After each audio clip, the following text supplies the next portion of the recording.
In our last video, we looked at the First Methodist Church. It was in the 800 block. We left off there. But before we go any further down Lapeer, I want to double back to the 700 block because I found out some information that I didn't have when I did that video.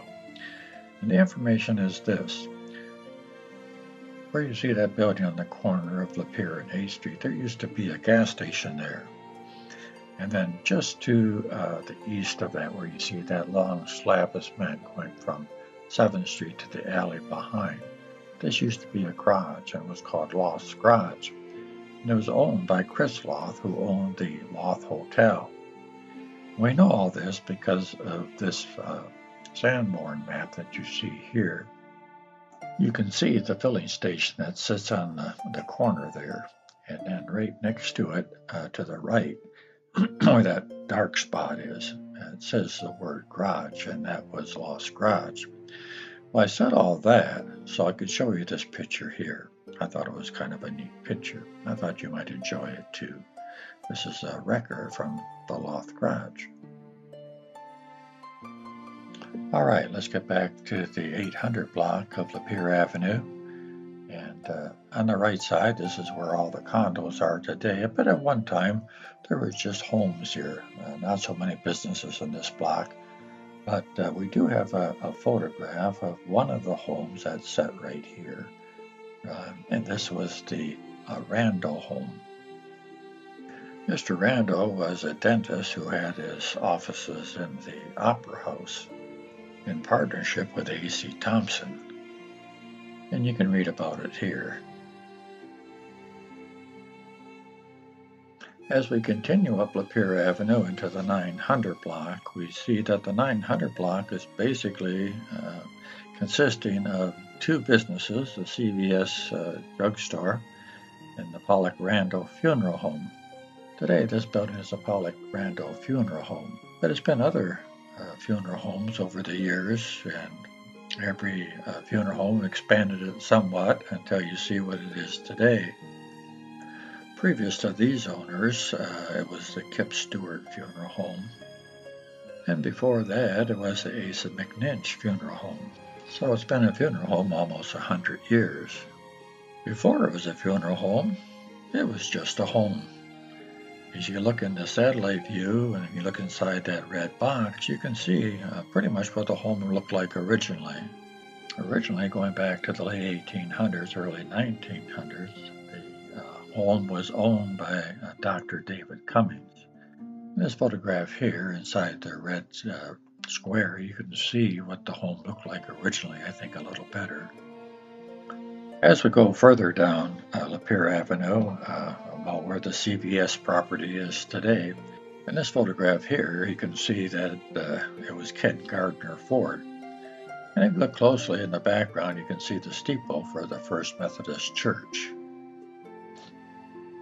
Before that, in this photograph here, you see that Russ Dawson had the Ford franchise at that time. This has been back in the 50s. As we go further west on Lapeer Avenue, we come to 10th Street. And on the right there, you can see Kimball Appliance, and we won't go into that because we looked at Kimball Appliance in a previous video. But before we go south on 10th, I just want to look at one thing that would be north on 10th Street, about where the credit union is today.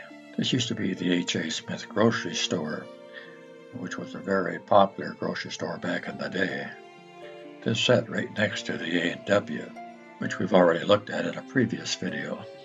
All right, going back to the four corners of Lapeer and 10th Street from the satellite view, you can see the four corners here, and I don't have any photographs, but at one time, three of the four corners, there was gas stations on them.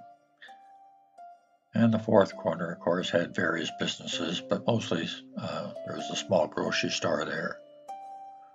All right, let's go north on 10th Street, and the first thing we want to look at is this intersection of Court and 10th. This would be the southwest corner. And as you can see from this Sanborn map, at one time there was a school on this corner, and it was named after the 8th President of the United States, Martin Van Buren. I don't have a photograph of the school, but I do have a photograph of one of the classes that was at the school. Let's take a little closer look. The thing I found surprising about this photograph is just about all the children wore hats, both the boys and the girls.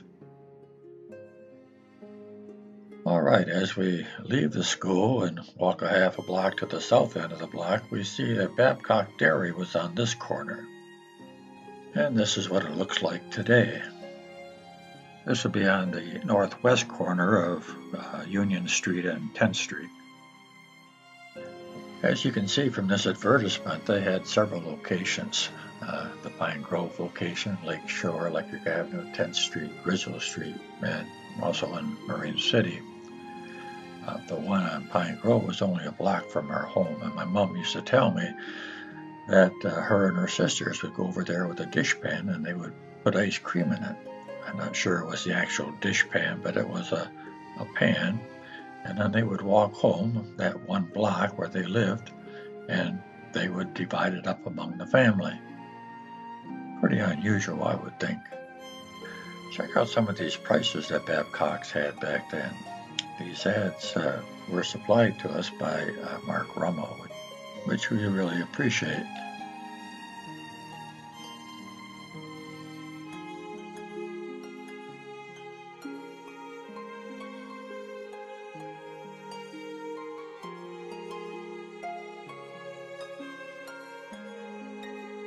Here we have a half a gallon of ice cream for 69 cents. And they'll throw in a free can of Hershey's chocolate syrup. Can't beat that deal. Well, maybe you can. A malted milk for a quarter.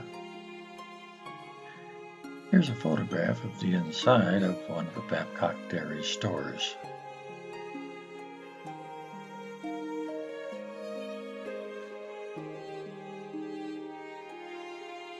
For those of you that remember Babcock Dairy, here's some memorabilia that you may enjoy looking at.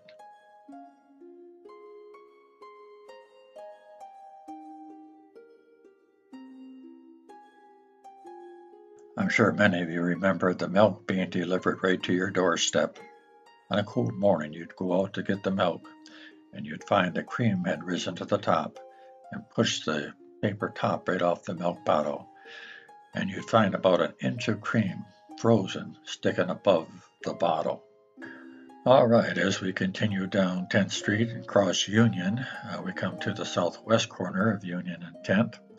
And today all we can see basically is men on this corner, and in the background, of course, we see the gas station. At one time there was a 3-story building on this corner, and that building was Aikman Bakery. The bakery was founded by Samuel Aiken and his brother William. It started out at 1309 10th Street, which is the small building just to the south of this larger building here. And this is where they started their bakery. When they first started out, it was a small operation. They had no extra help. They were able to handle everything on their own. But the excellence of his goods soon began to attract attention, and as his trade increased, he had to add to his stock, he had to hire people, and he soon outgrew this little building. As the business expanded, a new 3-story building was constructed at the corner, right next to the original location, and bread products, crackers, and cookies were manufactured. Barrels of flour were delivered to the bakery in horse-drawn wagons in the early years, and you can see them in this photograph here. Here we see a newspaper ad showing the new building.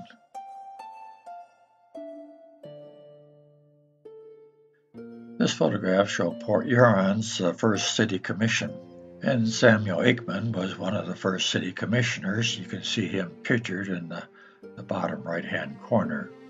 The bakery was founded by the brothers in 1879, but from about 1894 on, you don't see anything about the older brother, William, and in researching this, I found out he passed away in 1904. So most of the success of Aikman Bakery was attributed to Samuel Aikman and later on his son Earl.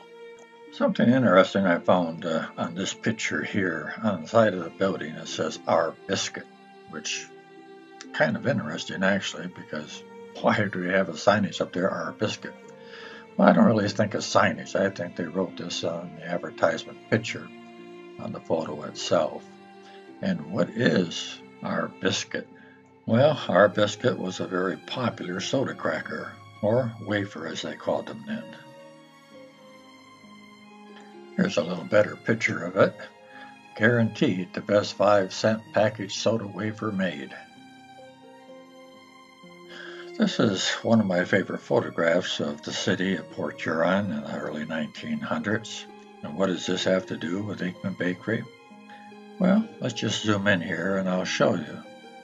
If we look just beyond the ferry on top of that dock roofing, you can see the advertisement for Aikman Bakery.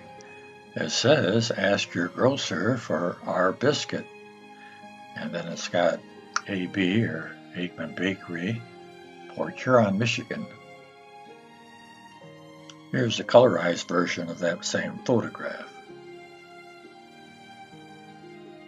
And here's a little article that was put in a trade magazine for Aikman Bakery Company with one of the grocers giving a testimony on how great it was, and you can read this at your leisure. In the Sanborn map, you can see Aikman Bakery sitting on the corner there, and that small building just below that was the original location of their bakery, and now you can see it's being used for storage. In 1903, Samuel Aikman started the Port Huron Bread Company. This was located just behind the one that we're looking at here on 11th Street. In later years, when people try to remember where Aikman was, it caused some confusion because some people said it was on 10th, some people said it was on 11th, but they're both correct. In this advertisement for Port Huron Bread Company, you can see where the address is located on 11th Street. I guess Samuel Aikman wanted everyone to know where this new business of his was, because you can see it on the side of the wagon here as well. And this is one of the wagons they used to deliver their product in. Another popular product for Aikman Bakery was the Aztec Crackers. Here's a piece of memorabilia that I enjoy looking at. And here's another piece. This talks about the crackers and the salesman's opportunity to talk to one of the grocers about those crackers. I'm not sure what's on the front of this card. I imagine something to do with Mexico and the Aztecs. But on the other side of the card, it gives the appointment date and who the salesman's going to be that wants to talk to him. And you can see this went to Ovid, Michigan, so Aikman products were sold in a wide range of areas other than Port Huron. They went up to Port Austin, they went down to Marine City, Algonac, and I don't know if they went as far as Lansing or not, but Ovid's pretty close. Here's another piece of memorabilia. It shows a metal container that they used to ship their fruitcakes out in. In 1920, the two businesses were consolidated into the 11th Street complex, and the old plant was subsequently torn down. This is what it looked like shortly before it was torn down. You can see that there's a furniture mart in the downstairs area now, but you can still see the Aikman Bakery sign on the side of the building. Over the years, new equipment was added. It became a very first-class operation, no longer delivered by wagons, but by trucks. In 1921, Samuel Aikman died, and the business was taken over by his son, Earl H. Aikman. In 1947, Earl H. Aikman's son, Earl A. Aikman, took over the business. Once again, to Mark Rummel for this ad here that you see that was put in the newspaper in 1955, celebrating the 75th anniversary of Aikman Bakery.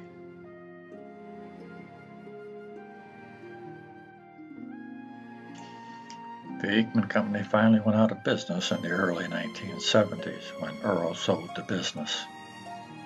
The building that housed the Port Huron Bread Company and Aikman Bakery is no longer there anymore either. You can see that it was destroyed by fire in this photograph here. Thanks to Jeff Barton for these two photographs here.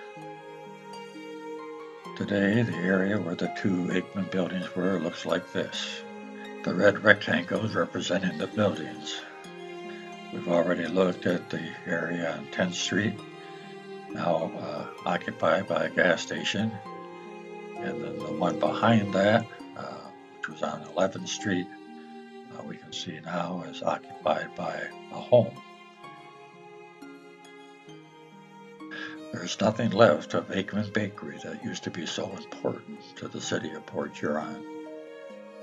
The buildings are gone, the people are gone, and that wonderful smell that permeated the neighborhood of fresh baked bread and baked goods is gone as well. All right, join me in my next video, and we'll go a little bit further down 10th Street. We'll look at where the first hospital used to be. We'll also look at the Washington School, and we'll look at that little store where so many of you students that went to that school visited.